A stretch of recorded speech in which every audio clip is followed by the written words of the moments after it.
Good morning. I hope you're starting your day off well, and I know that you are trying to start your day off well as you started off with the Word of God. So today we're going to be talking about Matthew chapter 24. This is very important to a lot of questions that even unbelievers have of when's the end? What's the purpose? Where's the finish line? And you're going to see some of those as you read into Matthew 24, and I hope you enjoy this. This is a very spectacular glimpse into the future and also what's going on in our world today. So I hope you enjoy.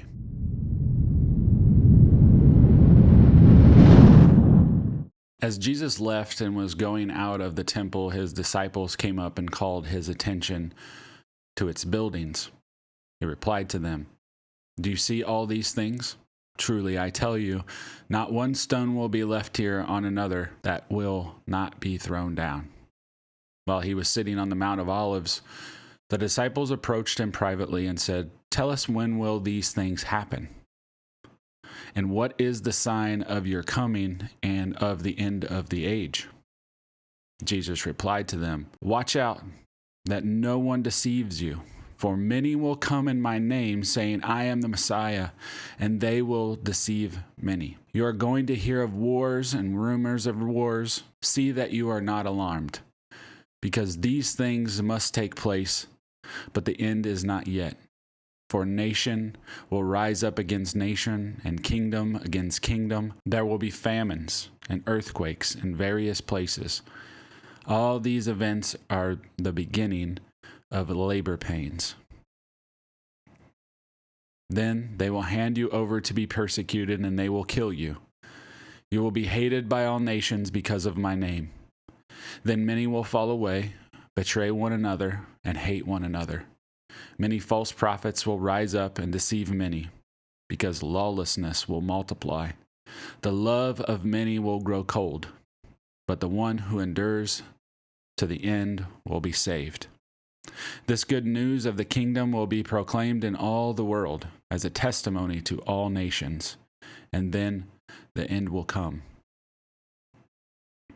So when you see the abomination of desolation spoken of by the prophet Daniel standing in the holy place, then those in Judea must flee to the mountains. A man on the housetop must not come down to get things out of his house, and a man in the field must not go back to get his coat. Woe to pregnant women and nursing mothers in those days.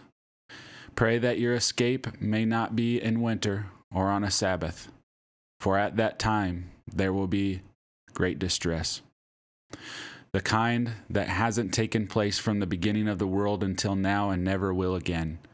Unless those days were cut short, no one would be saved. But those days will be cut short because of the elect. If anyone tells you then, 'See, here is the Messiah,' or 'Over here,' do not believe it. For false messiahs and false prophets will arise and perform great signs and wonders to lead you astray. If possible, even the elect. Take note, I have told you in advance.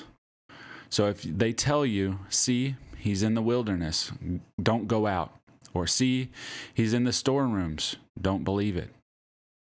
For as the lightning comes from the east and flashes as far as the west, so will be the coming of the Son of Man.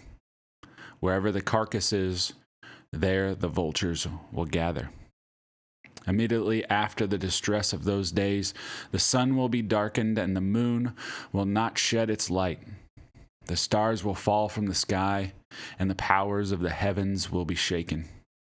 Then the sign of the Son of Man will appear in the sky, and then all the peoples of the earth will mourn. And they will see the Son of Man coming on the clouds of heaven with power and great glory. He will send out his angels with a loud trumpet, and they will gather his elect from the four winds, from one end of the sky to the other. Learn this lesson from the fig tree. As soon as its branch becomes tender and sprouts leaves, you know that summer is near. In the same way, when you see all these things, recognize that he is near at the door. Truly, I tell you, This generation will certainly not pass away until all these things take place. Heaven and earth will pass away, but my words will never pass away. Now concerning that day and hour no one knows, neither the angels of heaven nor the Son, except the Father alone. As the days of Noah were, so the coming of the Son of Man will be. For in those days before the flood, they were eating and drinking, marrying and giving in marriage, until the day Noah boarded the ark. They didn't know until the flood came and swept them all away. This is the way the coming of the Son of Man will be. Then 2 men will be in the field, one will be taken and one left. 2 women will be grinding grain with a hand mill, one will be taken and one left. Therefore be alert, since you don't know what day your Lord is coming. But know this, if the homeowner had known what time the thief was coming, he would have stayed alert and not let his house be broken into. This is why you are also to be ready, because the Son of Man is coming at an hour you do not expect. Who then is a faithful and wise servant, whom his master has put in charge of his household, to give them food at the proper time? Blessed is that servant whom the master finds doing his job when he comes. Truly I tell you, he will put him in charge of all his possessions. But if that wicked servant says in his heart, my master is delayed, and starts to beat his fellow servants, and eats and drinks with drunkards, that servant's master will come on a day he does not expect him, and at an hour he does not know. He will cut him to pieces and assign him a place with the hypocrites, where there will be weeping and gnashing of teeth. So you see how descriptive this is. He's giving you the timeline without telling you when that timeline ends.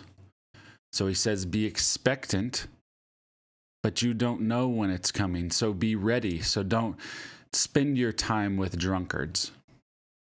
Because if you are caught there, it says that there will be people grinding grain, and one will be taken and one will not. Don't be the one that will not. I hope you enjoyed this. I hope this fascinates you. I hope this brings something to you that you want to open up this book and reread it. Because this is only a seed. I'm only a seed planter. I'm not a cultivator. So take this, reread it yourself, and I hope you have a wonderful rest of your day. God bless you.